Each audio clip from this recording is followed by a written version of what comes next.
முதலமைச்சர் சென்னை திரும்பியதும் அரசு மருத்துவக் கல்லூரி மருத்துவமனைகளில் டீன்களை நியமிப்பதற்காக உத்தரவுகளில் கையெழுத்திடுவார் என்று சுகாதாரத்துறை அமைச்சர் மா சுப்பிரமணியன் தெரிவித்துள்ளார். தஞ்சை, மயிலாடுதுறை, நாகை, திருவாரூர், புதுக்கோட்டை மாவட்டங்களைச் சேர்ந்த மாவட்ட சுகாதார அலுவலர்கள், சுகாதார இணை இயக்குநர்கள், அரசு மருத்துவக் கல்லூரி முதல்வர்கள் மற்றும் சட்டமன்ற உறுப்பினர்கள் பங்கேற்ற ஆலோசனைக் கூட்டத்தில் சுகாதாரத்துறை அமைச்சர் மா சுப்பிரமணியன் கலந்து கொண்டார். பின்னர் செய்தியாளர்களிடம் பேசிய அவர், சுகாதாரத்துறையில் காலியாக உள்ள பணியிடங்கள் நிரப்பப்பட்டு வருவதாக தெரிவித்தார்.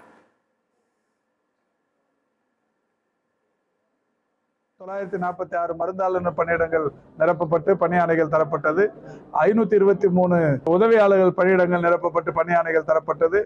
4 மாதங்களுக்கு முன்னால் 977 செவிலியர் பணியிடங்கள் MRBயின் மூலம் நிரப்பப்பட்டது. ஒரு 6 மாதங்களுக்கு முன்னால் 1021 மருத்துவர் பணியிடங்கள் நிரப்பப்பட்டது. ஒரு 8-9 மருத்துவக் கல்லூரிகள்ல இப்ப ரிட்டையர்ட் ஆயிருக்காங்க 2-3 மாசத்துல.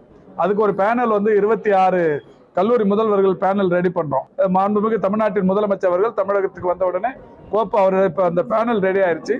அவர் கையொப்பம் இட வேண்டும். வந்த உடனே அவர் கையொப்பமிட்டவுடன் அந்த பணியிடங்கள் நிரப்பப்படும்.